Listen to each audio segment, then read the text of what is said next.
What's up guys, Zach from Wired Customs, and today we're going over my favorite topic, wiring.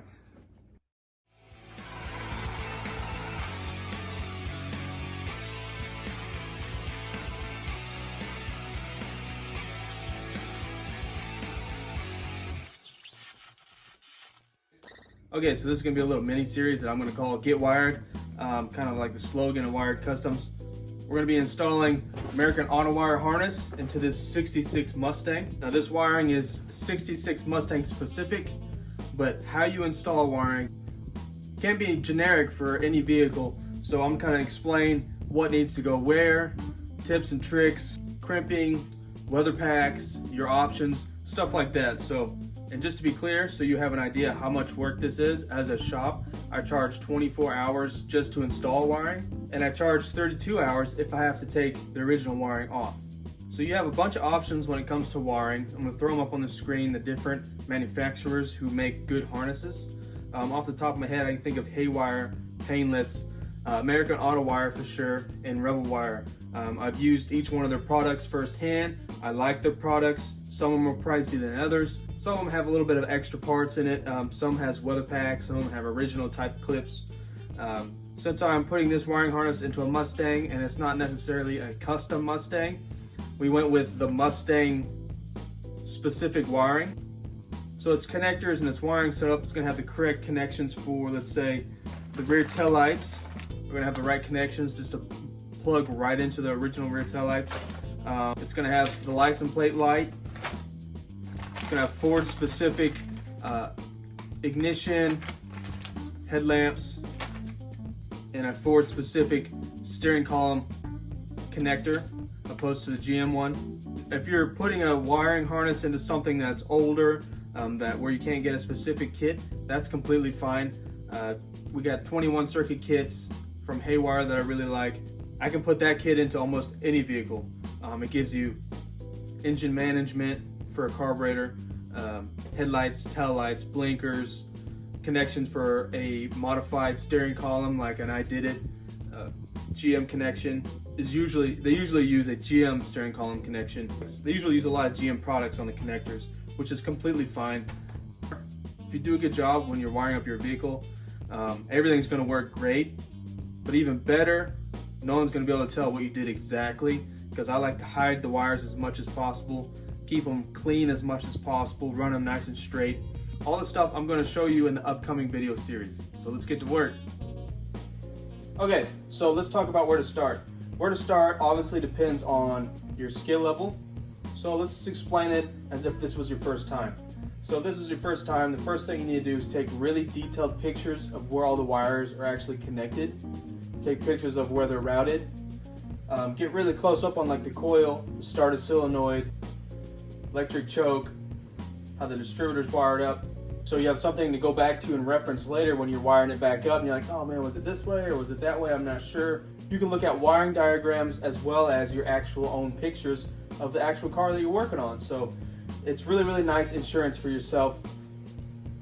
And also, if you have to take notes, yellow wire was on the right side, white wire was on the left. Whatever good ideas that you have to make sure you stay organized when it goes back together. Also, don't cut any wires. Unbolt them, take them out. By the time you get the whole wiring harness out of the car, it should be one big piece, maybe one or two little things that absolutely has to happen, but try hard as you can not to cut any wires, because you could accidentally cut something you don't want to cut. So as an example, we have these distributor wires here that's coming off the Patronics. This is actually fairly new. I'd say a couple years. These are nice, fresh wires. I wouldn't want to cut those for no reason, make them shorter than they need to be. Here's one thing that makes me really happy that we're replacing this wiring harness. We have these nasty home crimps here. This is not okay for automotive use. This is not water insulated. Now if we look right here, if you can see that, that's all corroded and green already on the inside. I just took that off right now. Look at all that dust in there. That wasn't sealed at all. And this is a horn wire. This could have burned up and caused all sorts of problems inside the car. Now don't be afraid to take the car apart.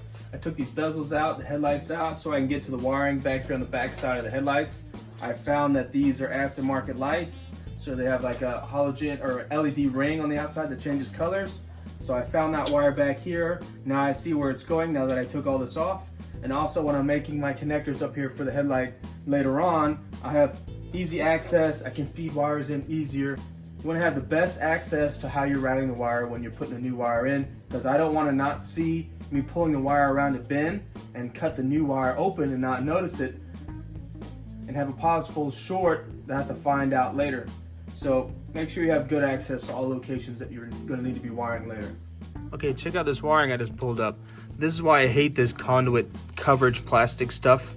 This was full of power steering fluid, and all the wires inside of it were soaking wet, full of power steering. So this is nasty. These aren't waterproof, so try to avoid using these nasty plastic wiring conduits. Okay, so here's another tip. Try to take as much of the interior out as possible. I painted the interior so I have more apart than what you need to take apart, but take the seats out at the very least. You're going to spend a lot of time upside down underneath the dash. So I put these little workout mats in here, and since I'm going to be getting in and out of this car a lot, and I'm going to have wiring harness in and out of here, I actually mask off the rocker panel right here, and so I don't scratch the paint getting in and out of this car multiple times. I'm going to have wires coming in here for my soldering gun, all sorts of stuff. So make sure you're not scratching the car up while you're working on it. All right, so go ahead and start pulling through all your wire from the front of the car into the car. Once you have all the wires in, start cutting any zip ties, start taking your dash apart. I have the cluster out of here, and I labeled what every single thing was, just in case.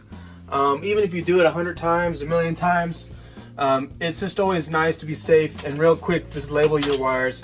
So when I'm putting the new harness back in and I'm hooking the dash up, I can go to the old harness and go back and forth and making sure every connection is actually correct. Okay, so here's our old nasty fuse box. I'm gonna go ahead and unscrew it, lower it down, start pulling as much wire as I can out as possible. If you run into zip ties, cut all the zip ties. You might find something that's added on later. So right here we have a switch for the yellow lights. Since that wiring is somewhat new, I might reuse it, I might not. It just depends what it looks like once I get into it. Look for aftermarket add-ons or crummy repairs that you could fix while you're in doing all the wiring anyways. All right, so here's my mess of parts. I went ahead and disconnected the lights.